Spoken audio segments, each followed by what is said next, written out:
2013년 겨울 훈련 집회 창세기 결정 연구 1주 개요. 아브라함의 하나님과 이삭의 하나님과 야곱의 하나님을 알고 체험함으로 하나님의 이스라엘이 됨. 우리의 하나님은 세 명의 특정 인물, 곧 아브라함과 이삭과 야곱의 하나님이시다.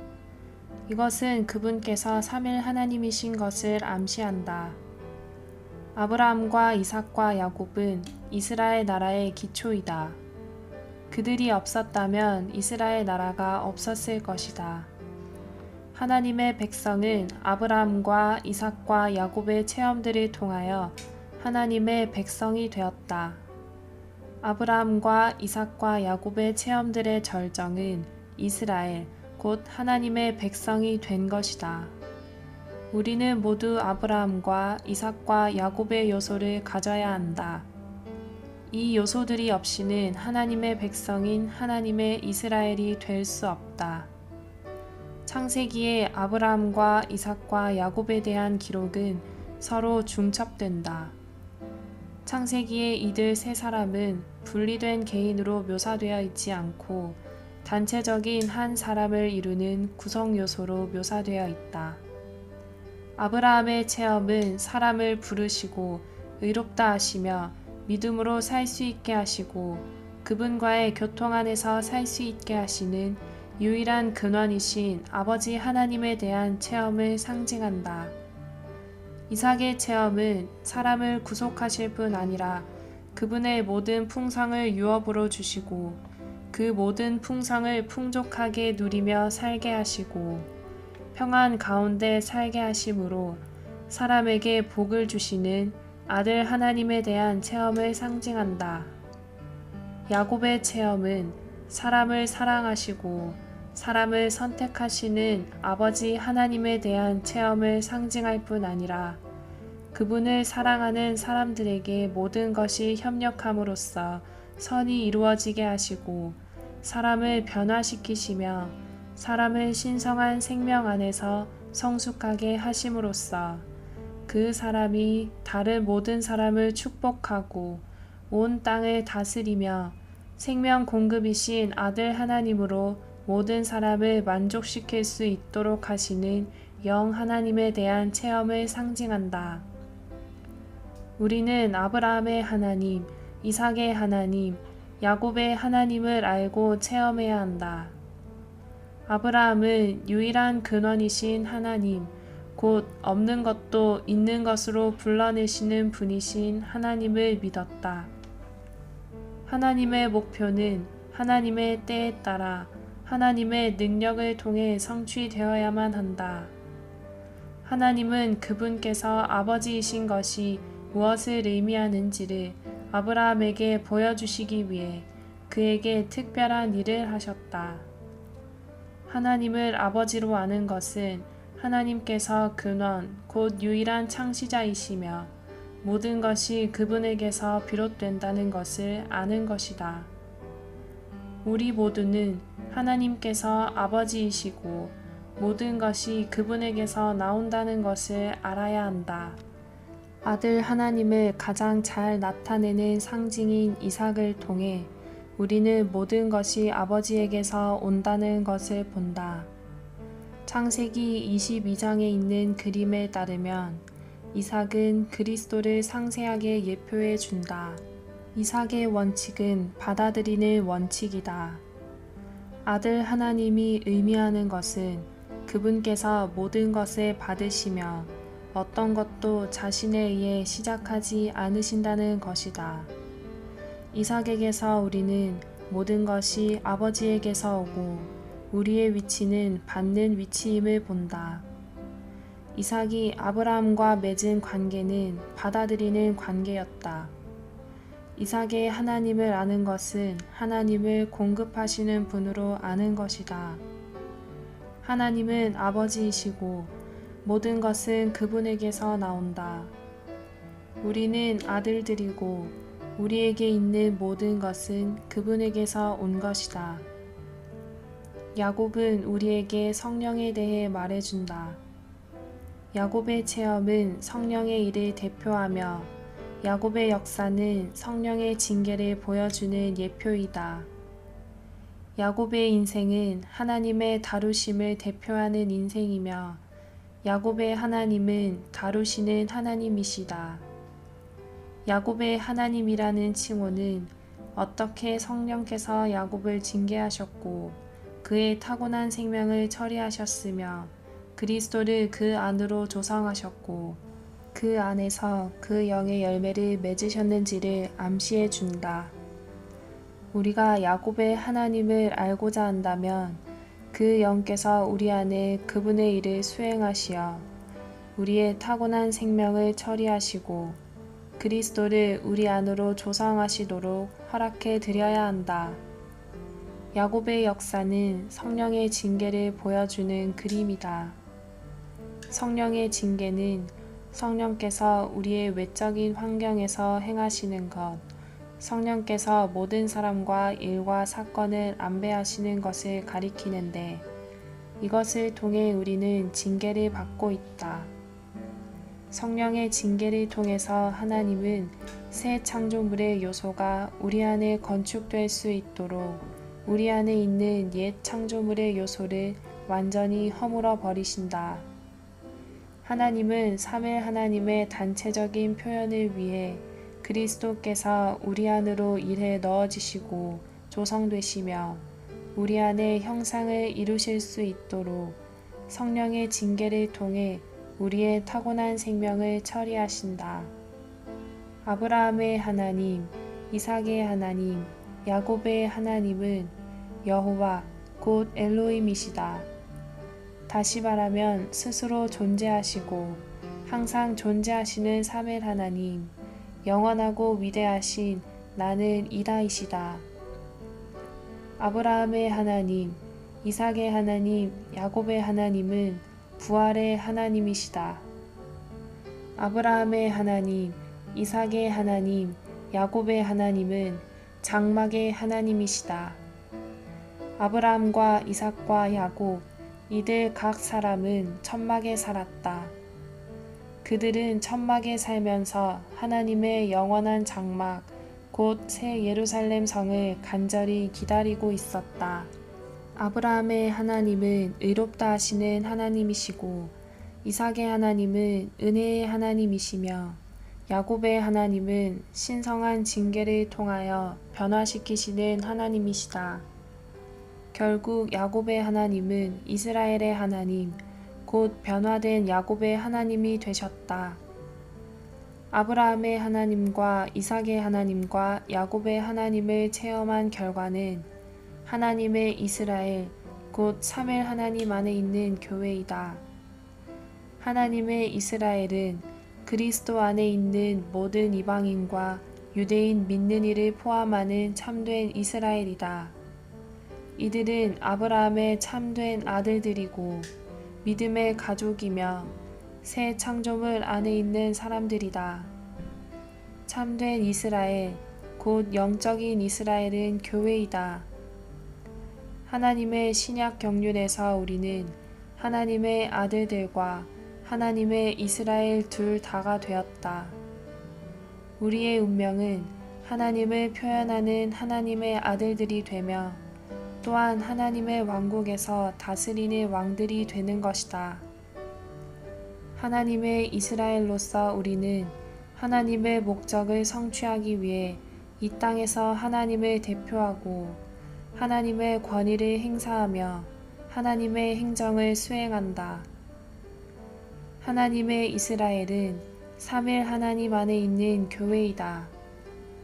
바울이 하나님 아버지와 주 예수 그리스도 안에 있는 교회에 대해 말할 때 사실상 교회가 삼위 하나님 안에 있다는 것을 의미한 것이다. 하나님 아버지와 주 예수 그리스도라는 표현은 모두 그 영을 함축하고 있다. 그러므로 우리는 데살로니가전서 1장 1절에 그 영이 함축되어 있음을 이해할 수 있으며 교회가 삼위 하나님 안에 있다고 말할 수 있다. 성경에 따르면 교회는 단순히 하나님 안에 있는 것이 아니다. 그보다 교회는 과정을 거치신 삼위 하나님 안에 있다.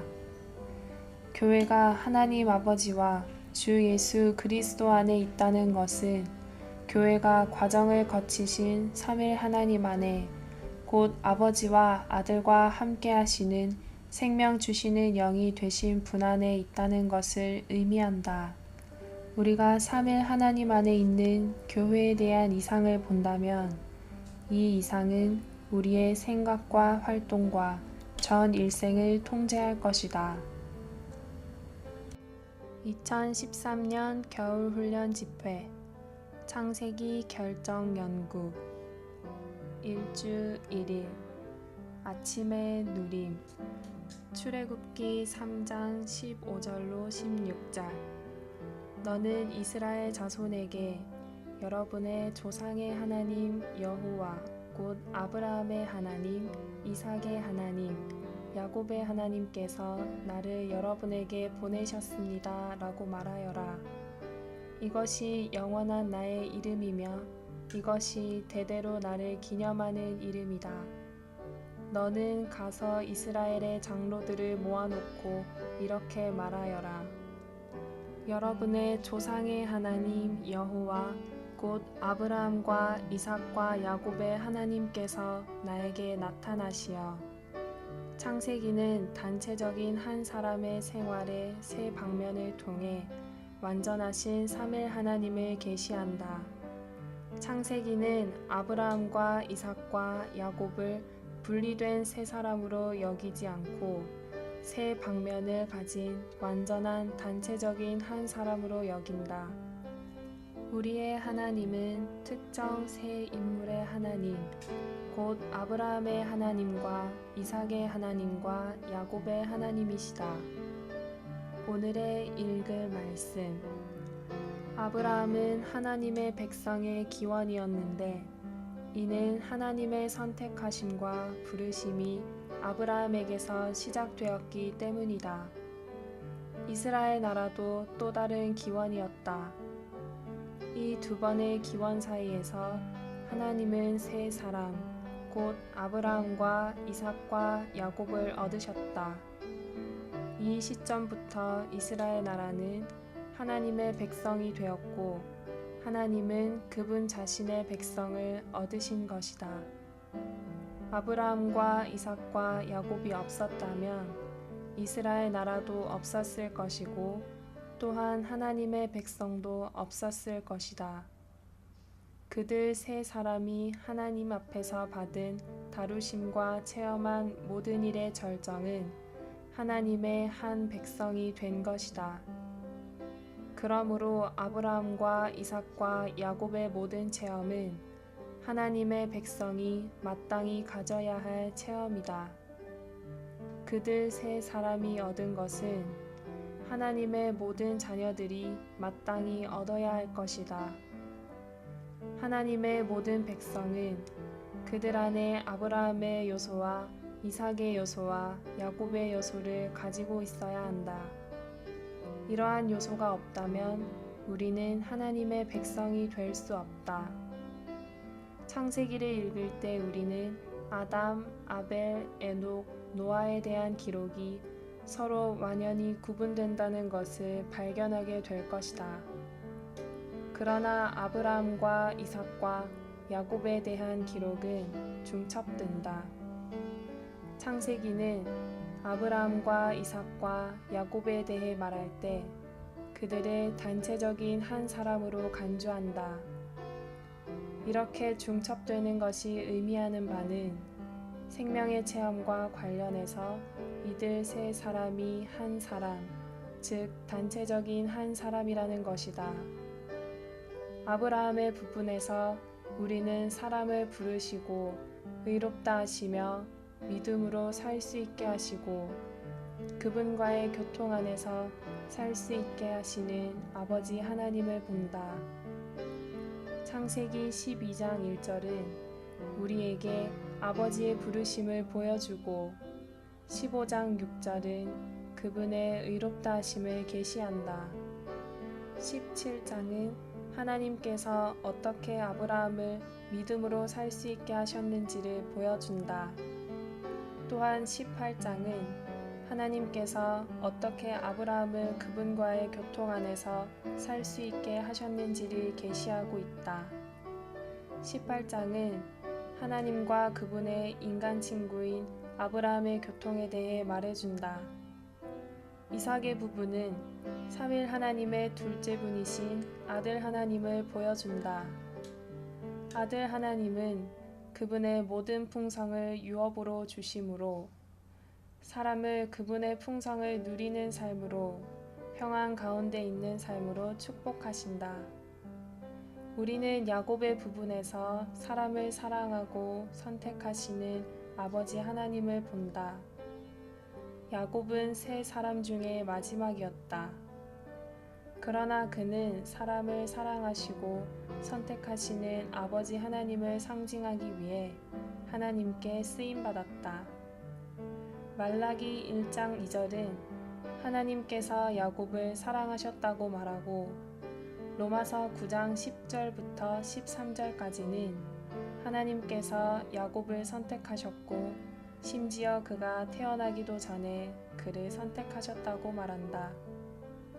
요셉을 포함하는 야곱의 삶의 부분에서 우리는 하나님을 사랑하는 사람들에게 모든 것이 협력하여 선을 이루게 하시는 영 하나님을 본다. 요셉을 포함하는 야곱의 삶에서 우리는 그 영께서 사람을 변화시키시고 신성한 생명 안에서 성숙하게 하심으로써 그 사람이 다른 모든 사람을 축복하고 온 땅을 다스리며 생명 공급이신 아들 하나님으로 모든 사람을 만족하게 하시는 것을 본다. 추가로 읽을 말씀 사람과의 연합 안에서의 하나님의 역사 10장 워치만리 전집 35권 아브라함, 이삭, 야곱의 하나님 1장 2013년 겨울 훈련 집회 창세기 결정 연구 1주 2일 아침의 누림 로마서 4장 17절 성경에 내가 너를 많은 민족의 조상으로 세웠다 라고 기록된 것과 같습니다. 그가 믿은 하나님은 죽은 사람들에게 생명을 주시며 없는 것도 있는 것으로 불러내시는 분이십니다. 11장 36절 만물이 주님에게서 나와서 주님을 통하여 있고 주님께로 돌아갑니다. 영광이 그분께 영원히 있으시기를 바랍니다. 아멘. 하나님은 한 무리의 사람들이 그분의 이름 안으로 돌아와 그분의 백성이 되게 하시기 위하여 아브라함과 이삭과 야곱 각 사람 안에 특별한 일을 하시고 특별한 체험을 주셨다. 하나님께서 아브라함에게 주신 체험은 그로 하여금 하나님께서 아버지이심을 알게 하는 것이었다. 이것은 모든 것이 하나님에게서 나왔다는 것을 보여준다. 하나님께서 이삭에게 주신 체험은 그로 하여금 아들 하나님에 대한 누림을 알게 하는 것이었다. 이것은 아들 하나님의 모든 것이 아버지 하나님에게서 왔다는 것을 보여준다. 하나님께서 야곱에게 주신 체험은 성령의 징계로 말미암아 자신의 타고난 생명이 처리받고 그리스도가 자신 안으로 조성되는 것이었다. 아브라함과 이삭과 야곱은 하나님의 백성의 역사의 기원이고 이러한 그들의 모든 체험은 또한 하나님의 백성이 마땅히 가져야 할 체험이다. 오늘의 읽을 말씀 아브라함은 다음과 같은 두 가지 일에서 하나님을 믿었다. 이삭의 출생 이것은 없는 것도 있는 것으로 불러내시는 하나님과 관계가 있다. 이삭을 바쳤다가 다시 받은 것 이것은 죽은 사람들에게 생명을 주시는 하나님과 관계가 있다.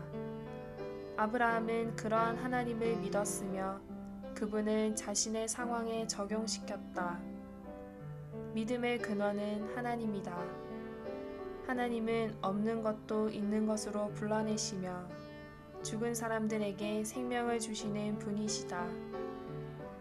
하나님의 목표는 하나님의 때에 따라 하나님의 능력을 통해 성취되어야만 한다.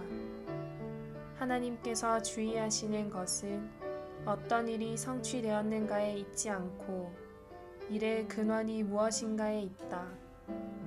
자주 우리는 일의 결과가 좋은지 일하는 방식이 옳은지 등에 대해서만 주의를 기울인다. 우리가 좋다고 생각하면 좋게 여기고 옳다고 생각하면 옳게 여긴다. 그러나 하나님께서 주의하시는 문제는 그 일이 어디에서 왔고 누가 하느냐이다. 하나님은 아브라함을 아버지로 세우셨다. 그러므로 하나님은 아브라함에게 특별한 일을 하시어 하나님께서 아버지인 것이 무엇을 의미하는지 알도록 하셨다. 하나님께서 아버지이시라는 것은 모든 것이 그분에게서 나와야 한다는 뜻이다. 만일 아브라함이 모든 것이 하나님에게서 나와야 함을 보지 못하고 하나님께서 아버지이신 것을 모른다면 그는 많은 민족의 아버지가 될 자격이 없는 것이다. 그러나 아브라함이 이스마엘을 낳은 것은 하나님에게서 나온 것이 아니라 자기 자신에게서 나온 것이다. 하나님은 아버지이시고 모든 것이 하나님에게서 시작되었다. 하나님께서 여러분에게 그분께서 아버지이심을 보여주시는 그날은 여러분에게 복된 날이 될 것이다. 그날 여러분은 자신이 아무것도 할 수 없고 아무 방법도 없다는 것을 알게 될 것이다. 우리는 어떤 일도 시작하지 않으려고 자신을 조여맬 필요가 없을 것이다. 대신에 우리는 하나님께서 이것을 시작하셨습니까? 라고 여쭐 것이다. 이것이 아브라함의 체험이다. 아브라함의 체험은 그가 스스로 하나님의 백성이 되려고 하지 않았다는 것을 우리에게 보여준다. 아브라함은 아무것도 시작하지 않았다. 바로 하나님께서 시작하신 것이다. 이것이 아브라함이다. 하나님은 아브라함을 위해 모든 것을 시작하신 분이셨고 그 시작은 아브라함과 아무 상관이 없었다. 만일 우리가 하나님을 아버지로 안다면 우리는 어떤 것에도 큰 확신을 갖지 않을 것이고 자신이 원하는 것은 무엇이든 할 수 있다고 말하지 않을 것이다. 오히려 우리는 이렇게 말할 것이다. 주님께서 하기 원하신다면 저도 그 일을 할 것입니다. 주님께서 말씀하신 것이라면 무엇이든 저는 그것을 할 것입니다. 이것은 우리가 우물쭈물하고 결단력이 없는 사람이 되라는 말이 아니다. 이 말의 뜻은 우리 자신은 참으로 무엇을 해야 할지 알지 못하고 아버지께서 그분의 뜻을 계시하신 후에야 알 수 있다는 것이다. 이삭에게서 우리가 얻는 교훈은 무엇인가? 갈라디아서 4장은 이삭을 약속된 아들이라고 말한다. 이삭은 모든 것이 아버지에게서 온다는 것을 우리에게 보여준다. 아브라함의 사랑하는 외아들 이삭이 제단에 바쳐진 것은 하나님 아버지의 사랑하시는 독생자 예수 그리스도께서 십자가에 바쳐지신 것을 보여주는 한 폭의 생생한 그림이다. 이 그림에서 이삭은 그리스도의 예표로서 그분을 구체적으로 보여준다. 추가로 읽을 말씀 워치만니 전집 35권 아브라함 이삭 야곱의 하나님 6장 7장 창세기 라이프 스타디 38장 2013년 겨울 훈련 집회 창세기 결정 연구 1주 3일 아침의 누림 창세기 24장 36절 나의 주인님의 부인 사라는 노년에 나의 주인님께 아들을 낳아주셨고 주인님은 자신이 가진 모든 것을 그 아들에게 주셨습니다. 고린도전서 4장 7절 누가 그대를 남과 다르게 구별하였습니까? 그대에게 있는 것 중에 받지 않은 것이 무엇입니까? 그대가 받았다면 왜 받지 않은 것처럼 자랑합니까? 많은 사람이 아브라함이 될 수 없는 이유는 그들이 이삭이 될 수 없기 때문이다. 이삭의 체험이 없이는 아브라함의 체험을 가질 수 없다. 또한 아브라함의 체험이 없이는 이삭의 체험을 가질 수 없다. 우리는 하나님께서 아버지이시며 모든 것이 그분에게서 나왔다는 것을 보아야 하고 또한 그분의 아들인 우리의 모든 것이 그분에게서 왔다는 것을 보아야 한다. 우리가 물려받은 아들의 생명도 그분에게서 온 것이다. 하나님 앞에서 우리는 받는 사람에 지나지 않는다. 구원도 다만 받은 것이요 승리, 의롭게 됨, 거룩하게 됨도 다만 받은 것이다. 죄들의 용서도 해방도 다 받은 것이다. 받는 원칙이 바로 이삭의 원칙이다. 우리는 할렐루야, 할렐루야라고 외쳐야 한다. 우리에게 있는 모든 것은 하나님에게서 온 것이다. 오늘의 읽을 말씀. 우리는 아버지이신 하나님을 알아야 할 뿐 아니라 아들이신 그리스도도 알아야 한다. 아들이신 하나님은 어떤 의미를 갖고 계시는가? 그분은 모든 것을 받으셨고 어떤 것도 시작하지 않으셨음을 의미한다. 아브라함에게서 우리는 하나님의 목적을 본다. 그리고 이삭에게서 우리는 하나님의 능력을 본다. 아브라함에게서 우리는 하나님께서 그분의 백성에게 요구하시는 수준을 보며 이삭에게서 우리는 하나님의 백성이 그 수준에 도달하는 것을 가능하게 해주는 생명을 본다. 많은 그리스도인들은 한 가지 근본적인 문제점을 가지고 있다.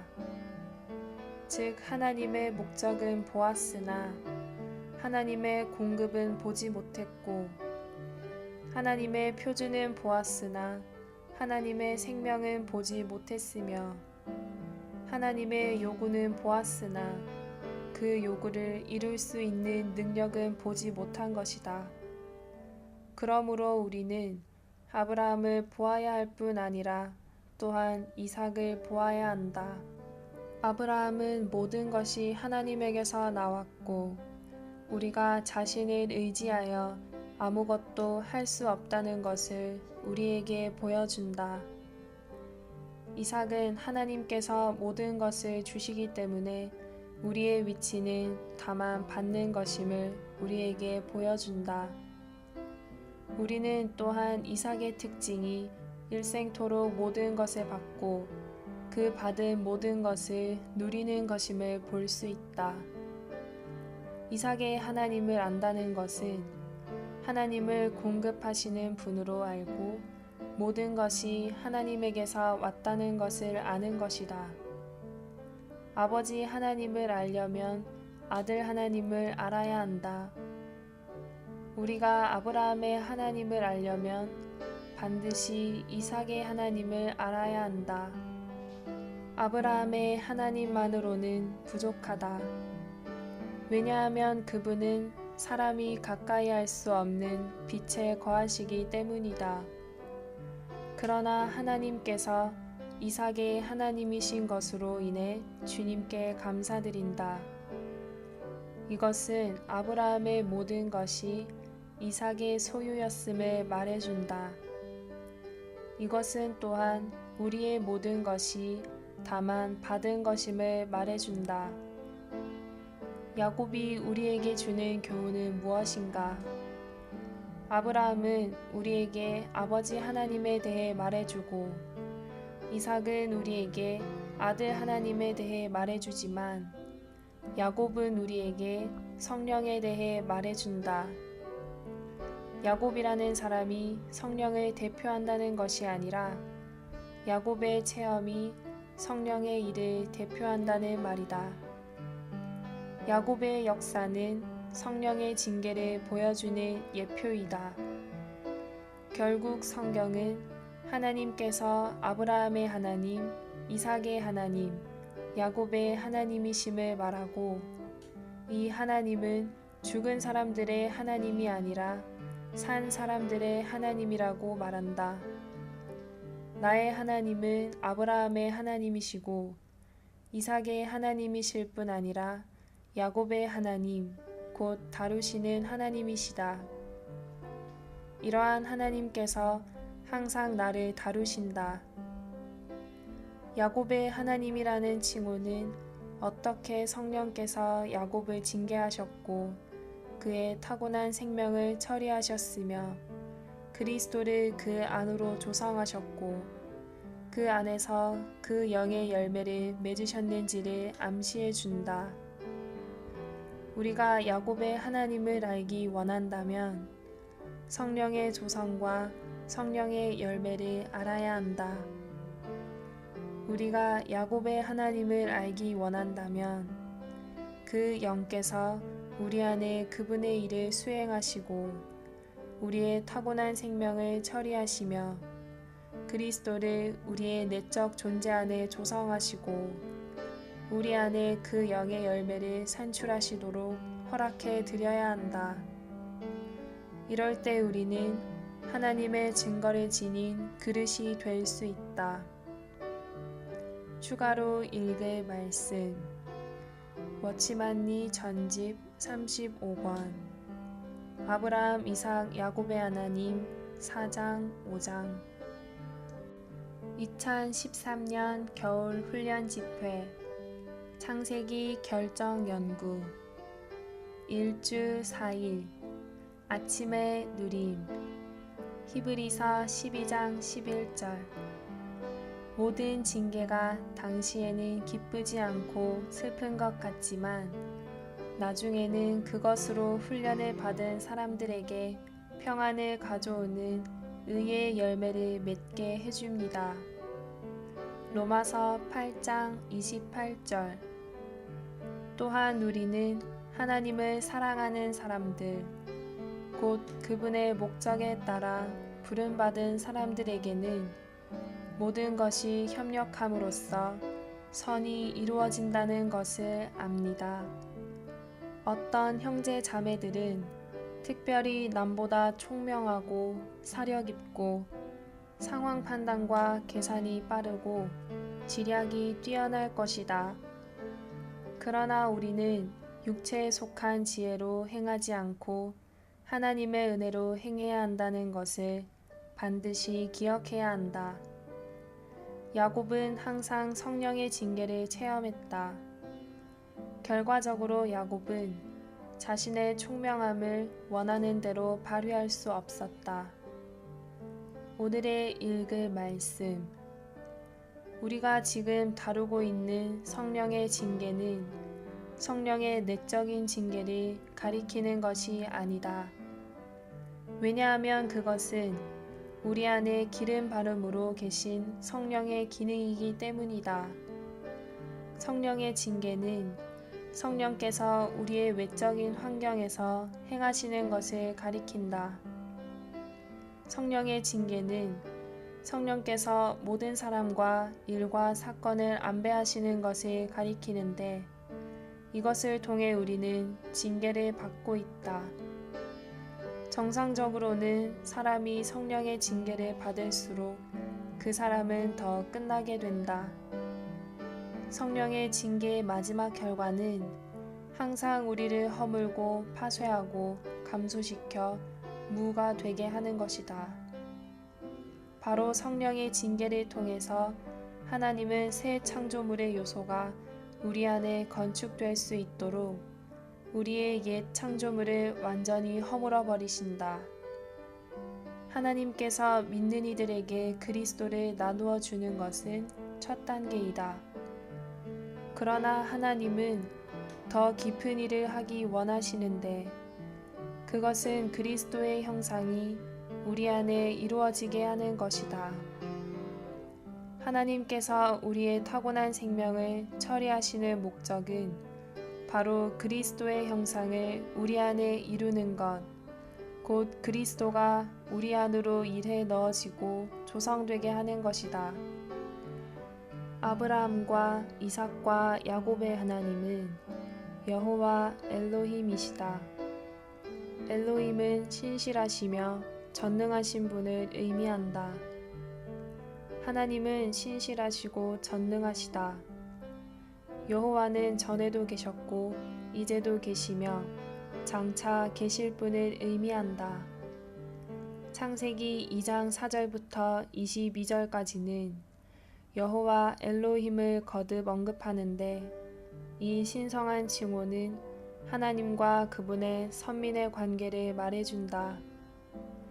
위대하신 나는 이다이신 여호와는 스스로 존재하시며 영원히 존재하시는 삼일 하나님이시다.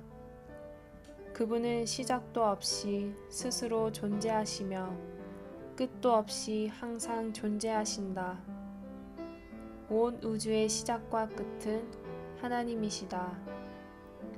아브라함과 이삭과 야곱의 하나님은 장막의 하나님이시다. 아브라함과 이삭과 야곱, 이들 각 사람은 천막에 살았다. 성경이 요셉이 천막에 살았다고 말하지 않는 것은 의미심장하다. 이것은 요셉이 야곱의 삶의 일부였음을 보여준다. 아브라함과 이삭과 야곱은 천막에 살면서 하나님의 영원한 장막, 곧 새 예루살렘 성을 간절히 기다리고 있었다. 그들이 거했던 천막은 영원한 천막, 곧 장차 올 실제인 새 예루살렘의 예표였다. 그들은 예표 안에 거하면서 그 실제인 새 예루살렘을 간절히 기다리고 있었다. 야곱이 처음에 하나님을 만났을 때 하나님은 이렇게 말씀하셨다. 나는 여호와 곧 너의 조상 아브라함의 하나님이요 이삭의 하나님이다. 이것은 하나님께서 야곱의 하나님이 되신다는 것을 암시했다. 우리는 모두 아브라함의 하나님과 이삭의 하나님을 체험했다. 아브라함의 하나님은 의롭다 하시는 하나님이시고 이삭의 하나님은 은혜의 하나님이시기 때문에 이것은 우리가 의롭다 하시는 하나님과 은혜의 하나님을 체험했음을 의미한다. 그러나 우리가 이런 하나님을 체험했지만 우리는 또한 야곱의 하나님을 체험하고 만날 필요가 있다. 이것은 하나님께서 우리에게 변화시키시는 하나님, 다루시는 하나님이 되실 것임을 의미한다. 추가로 읽을 말씀, 사람과의 연합 안에서의 하나님의 역사 11장, 창세기 라이프 스타디 69장, 생명의 체험 12장. 2013년 겨울 훈련 집회 창세기 결정 연구 1주 5일 갈라디아서 6장 15절로 16절. 할례나 무할례는 아무것도 아니며 중요한 것은 새 창조물 뿐입니다. 이 규칙을 따라 행하는 사람들, 곧 하나님의 이스라엘에게 평안과 긍휼이 있기를 바랍니다. 참된 이스라엘은 그리스도 안에 있는 이방인 믿는 이들과 유대인 믿는 이들을 모두 포함한다. 그들은 아브라함의 참된 자손들이고 믿음의 가족이며 새 창조물 안에 있는 사람들이다. 그들은 이 규칙을 따라 행하고 하나님의 형상을 표현하며 하나님의 권위를 집행한다. 그들은 야곱으로 예표되는데 야곱은 이스라엘 곧 하나님의 왕자와 승리자로 변화되었다. 오늘의 읽을 말씀. 바울은 곧 하나님의 이스라엘에게 라는 말로 갈라디아서 6장 16절을 끝맺는다. 여기서 곧에 해당하는 헬라어 단어는 연결하는 기능의 단어가 아니라 설명하는 기능의 단어이다. 따라서 이것은 사도가 그리스도 안에 많은 개개인 믿는 이들을 단체적으로 하나님의 이스라엘로 여겼음을 가리킨다. 하나님의 아들들인 우리는 그분의 가족, 그분의 가정의 구성원이다. 그러나 하나님의 신약 경륜은 우리를 그분의 아들들로 만들 뿐 아니라 하나님의 이스라엘이 되게 한다. 한 면에서 우리는 하나님의 아들들로서 신성한 가족의 구성원이며 또 다른 면에서는 장차 왕이 될 사람들, 왕이 될 운명의 사람들이다. 왕권은 하나님의 이스라엘과 관련되어 있다. 왕들, 곧 하나님의 이스라엘이 되려면 또 다른 종류의 삶, 즉 그 영에 의한 특별한 종류의 행함이 필요하다. 우리는 하나님의 아들들로서 생활과 함께 하나님의 이스라엘로서의 생활도 필요하다. 하나님의 아들들인 우리는 참된 이스라엘이다. 왜냐하면 오늘날 우리는 하나님의 가족이자 선택받은 백성이기 때문이다. 외적으로는 우리가 이스라엘이 아닐지 모르지만 내적으로는 이스라엘이다. 이러한 까닭으로 우리가 그리스도 안에 믿는 이들인 우리를 참된 이스라엘이라고 말하는 것이다. 현재 나타난 이스라엘 나라는 하나님에 대해 별로 관심하지 않는다. 그러나 우리는 하나님에 대해 진정한 관심을 가지고 계속해서 하나님에 대해 말한다. 참으로 우리가 하나님의 이스라엘이다. 비록 많은 이스라엘 사람들이 반역적이고 죄악으로 가득하지만 이스라엘 나라는 어느 정도 하나님의 이스라엘이고 하나님의 증거이다. 그러나 참된 이스라엘, 곧 영적인 이스라엘은 교회이다. 그러나 이스라엘 나라와 교회 모두 낮은 상태에 있기 때문에 주님께서 하나님의 참된 이스라엘을 회복하실 필요가 있는 것이다. 이러한 회복을 위해 우리에게는 두 종류의 생활, 즉 두 종류의 행함이 필요하다. 첫 번째 종류의 행함에서 우리는 사랑과 기쁨과 평안과 온유와 오래 참음과 같은 미덕들을 갖는다. 이러한 모든 미덕들은 우리 안에 살아계시는 그리스도의 표현이다. 우리는 또한 두 번째 종류의 행함이 필요한데 이것은 우리가 하나님의 왕권을 가진 하나님의 이스라엘이 되어 하나님의 권위로 하나님을 대표하고 그분의 통치적인 행정을 집행하기 위한 것이다. 우리는 한 나라의 국민의 생활을 예로 들어 이러한 두 가지 종류의 행함을 설명할 수 있다. 한 면에서 우리는 평범하게 살고 있는 사람들이다. 또 한 면에서 우리는 나라의 국민이다. 사람으로서 우리는 서로 사랑하고 화목하고 기쁘고 신실하고 온유할 필요가 있다. 그러나 나라가 강하게 유지되려면 우리는 정부가 요구하는 것들을 잘 지키는 훌륭한 국민이 되어야 한다. 국민으로서 세금도 내야 하고 군복무도 해야 하고 기타 의무를 이행해야 하는 것이다. 영적으로 말하면 우리는 하나님의 아들이면서 하나님의 이스라엘이기도 하다. 하나님의 아들로서 우리는 사랑하고 기뻐하고 화목하며 신실하고 온유해야 한다.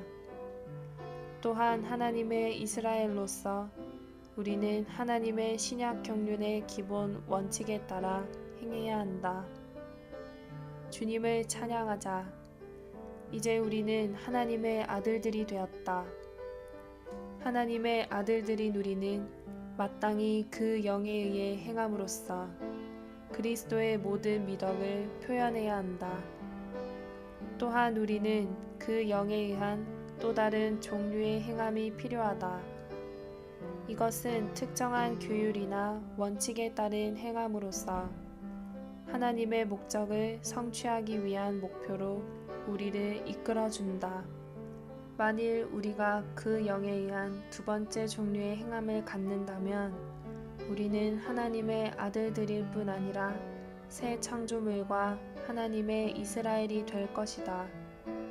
우리는 새 창조물을 살아야 하고 하나님의 이스라엘로서 살아야 한다. 새 창조물을 살고 하나님의 이스라엘로서 살기 위해 우리는 두 번째 종류의 행함이 필요하다. 우리는 하나님의 경륜의 기본적인 원칙에 따라 질서 있게 행해야 한다. 추가로 읽을 말씀 갈라디아서 라이프 스터디 30, 42, 43장 2013년 겨울 훈련 집회 창세기 결정 연구 1주 6일 아침의 누림 데살로니가 전서 1장 1절 바울과 실로아노와 디모데는 하나님 아버지와 주 예수 그리스도 안에 있는 데살로니가 사람들의 교회에게 편지합니다. 은혜와 평안이 여러분에게 있기를 바랍니다.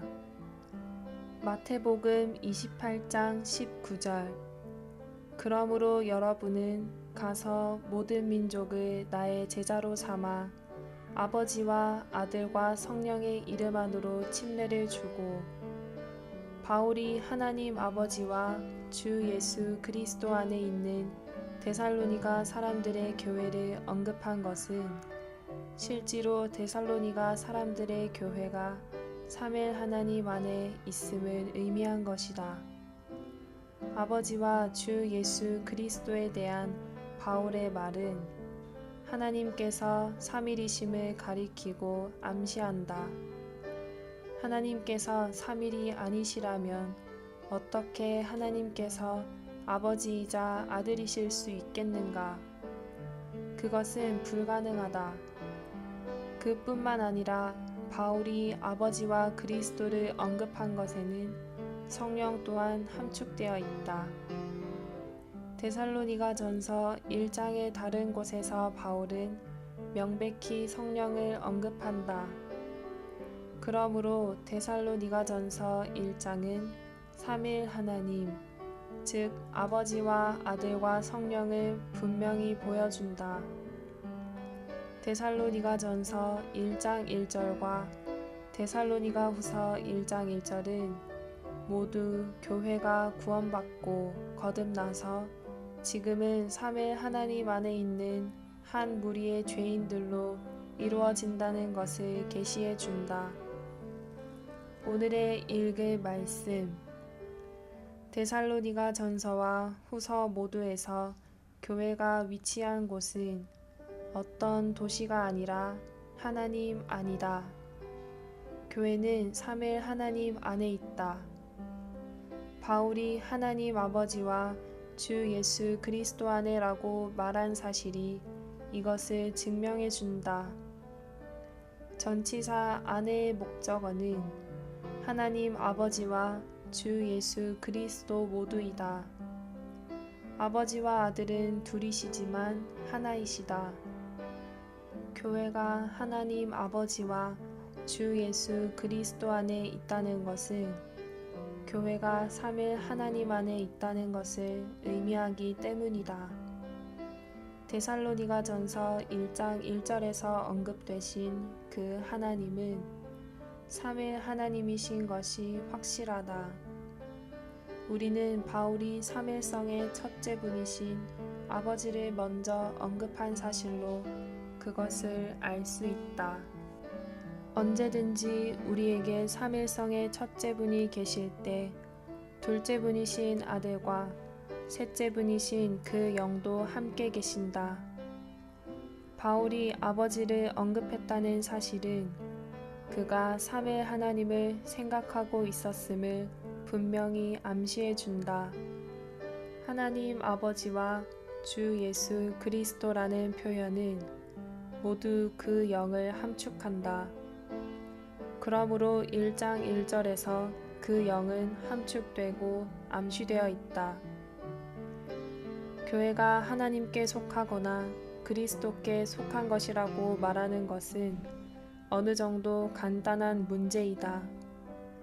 그러나 교회가 하나님 아버지와 주 예수 그리스도 안에 있다고 선포하는 것은 한층 더 깊고 심오하다. 예를 들어 우리가 특정한 사람에게 속했다고 말하는 것은 간단한 일이다. 그러나 그 사람 안에 있다고 선포하는 것은 전혀 다른 문제이다. 인간적으로 말해서 누군가에게 속하는 것은 가능하지만 문자 그대로 그 사람 안에 있는 것은 불가능하다. 오직 유기적이고도 생명에 속한 방식으로만 교회가 삼일 하나님 안에 있을 수 있다. 우리는 생명의 길을 충분히 이해하지 못하지만 하나님은 그것을 완전히 이해하신다. 더욱이 하나님만이 생명의 방식으로 무언가를 하실 수 있다. 유기적이고도 생명에 속한 방식으로 하나님은 교회가 삼일 하나님 안에 있는 것을 가능하게 하셨다. 이제 우리는 하나님과 삼일 하나님의 차이점을 주의하여 상고할 필요가 있다. 단지 하나님에 대해서만 말하는 것은 하나님을 과정을 거치지 않은 분으로 간주하는 것과 같다. 그러나 삼일 하나님은 과정 안에 계신 하나님을 의미한다. 이러한 삼일 하나님은 과정을 거치신 하나님이시다. 그분은 육체 되심과 인생과 십자가에 못 박히심과 부활의 과정을 통과하셨다. 십자가에 못 박히심 안에서 그분은 구속과 옛 창조물의 종결과 사탄과 죽음을 멸하는 일을 성취하셨다. 부활 안에서 그분은 새 창조물을 발화시키셨다. 이제 그분은 삼일 하나님의 궁극적인 완결이신 생명 주시는 영이시다. 교회는 이 같은 삼일 하나님 안에 있다. 교회는 과정을 거치신 삼일 하나님, 곧 아버지와 아들과 함께 하시는 생명 주시는 영이 되신 분 안에 있다. 나는 여러분이 삼일 하나님 안에 있는 교회에 관해 이 메시지들에서 다루는 것을 보게 된다면 여러분의 관념과 행동은 분명히 달라질 것임을 확신할 수 있다. 이 메시지들은 이상, 즉 우리의 생각과 활동과 전 일생을 통제할 이상을 전달해 준다. 추가로 읽을 말씀 데살로니가 전후서 라이프 스타디 1장, 3장에서 5장, 7장에서 11장